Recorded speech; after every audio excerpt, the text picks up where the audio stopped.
pessoal, sejam todos e todas bem-vindos e bem-vindas. Vocês estão na TV Revelar, eu sou Beto Ramos. Aqui é um espaço onde nós falamos tudo de espiritismo.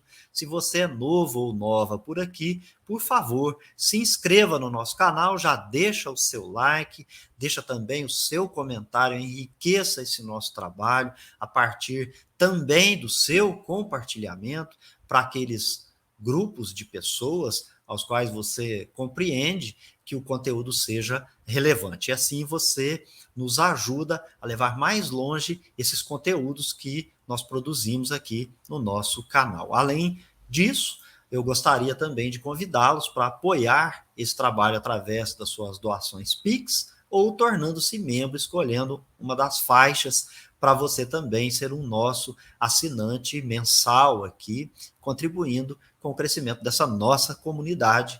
E então o YouTube vai reconhecendo também que o nosso canal é relevante e vai levando ele para mais pessoas, e nós vamos então levando o conhecimento da doutrina espírita para mais longe. Hoje, nós estamos começando aqui pelo nosso canal o quadro Respondendo Perguntas dos Internautas.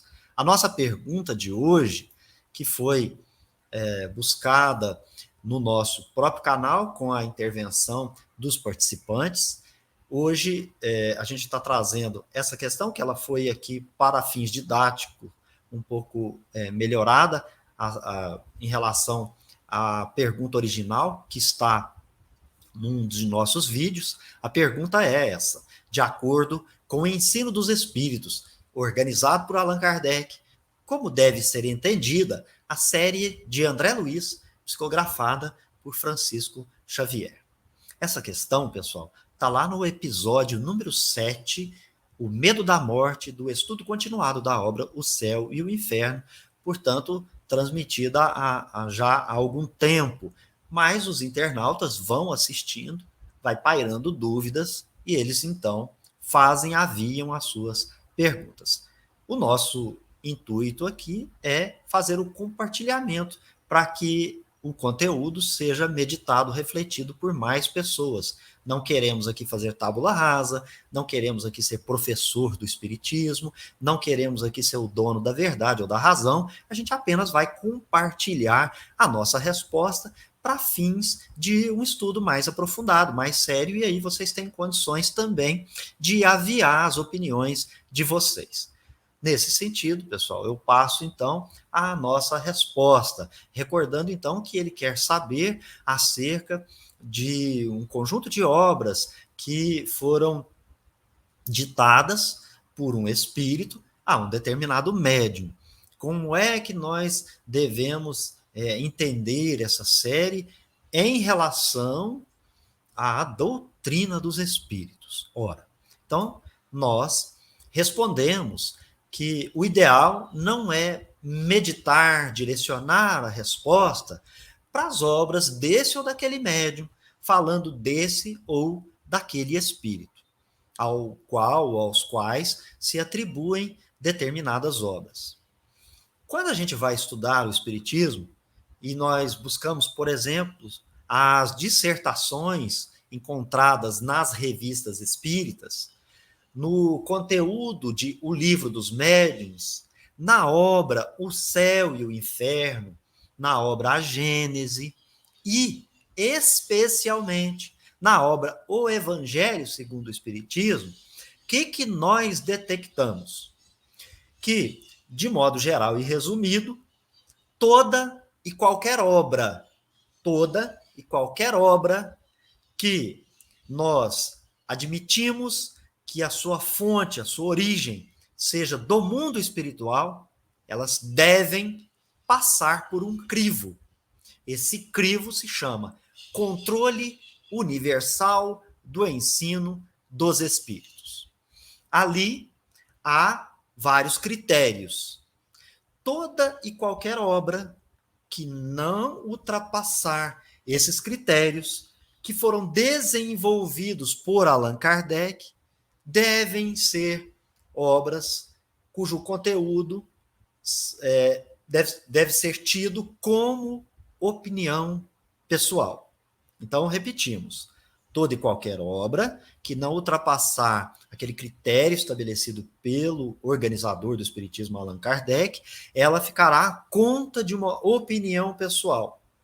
Não importa, pessoal, aqui aquela tese de que o ensino dos espíritos ele é progressivo. Então, parou em Allan Kardec, mas continuou em outro lugar. Não, não é assim.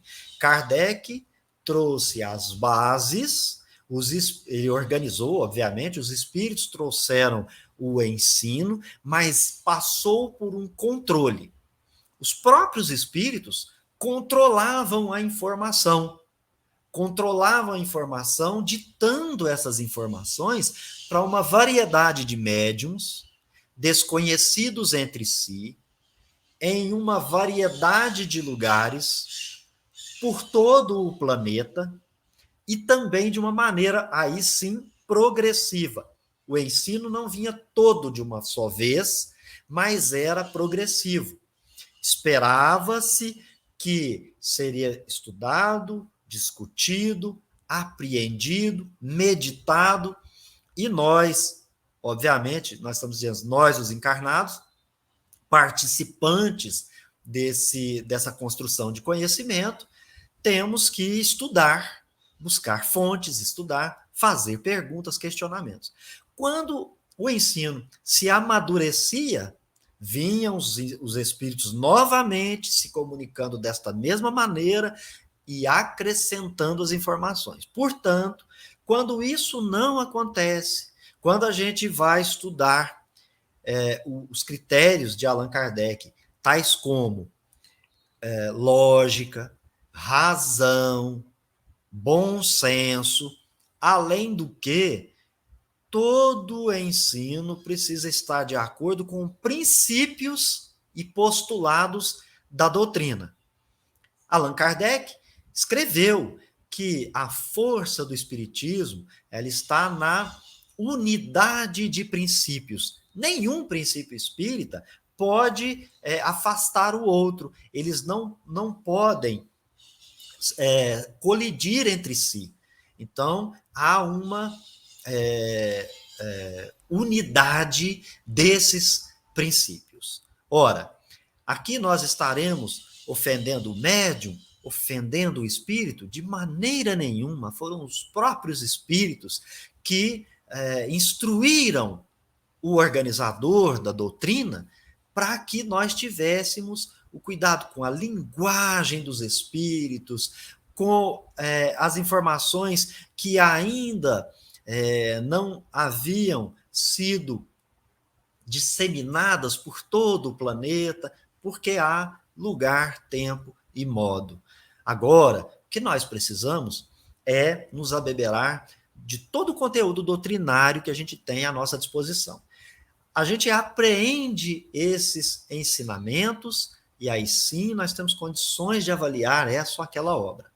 O que nós vamos fazer, então, com essas obras que não ultrapassaram os critérios estabelecidos por Allan Kardec? A gente pega nessas obras as aproximações de conceitos, de conteúdo e tenta trazer para a doutrina espírita para a gente, de uma certa maneira, validar ou afastar.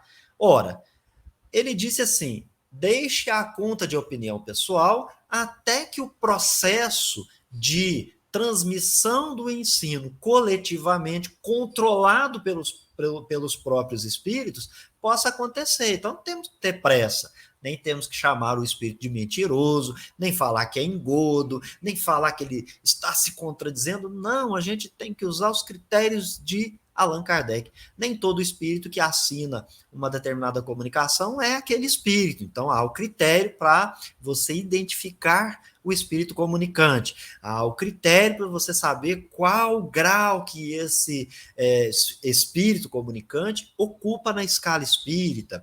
E há também esses critérios de você analisar o próprio conteúdo. Kardec utilizou, como a gente já falou aqui no nosso canal, o método do testemunho, que é advindo lá das ciências históricas, e ele apropriou isso da melhor maneira possível para que pudesse ele próprio não ser enganado e ele então pudesse validar aquele conhecimento transmitido pelos espíritos, obviamente construído por aquele grupo que assessorava Kardec, os mais de 1.000 centros espalhados pelo mundo afora. Pessoal, essa foi a resposta que a gente aqui deu uma melhorada, acrescentamos aí mais algumas informações, mas em resumo é essa resposta que está lá nessa fonte de onde nós estamos aqui fazendo esse nosso breve vídeo, que eu espero que sirva de meditação para nós todos. Agradecendo a Deus e aos bons espíritos por essa oportunidade, eu vou ficando por aqui. Esse foi o nosso quadro respondendo perguntas dos internautas. E, portanto, então, eu espero encontrar vocês num próximo vídeo. Até lá!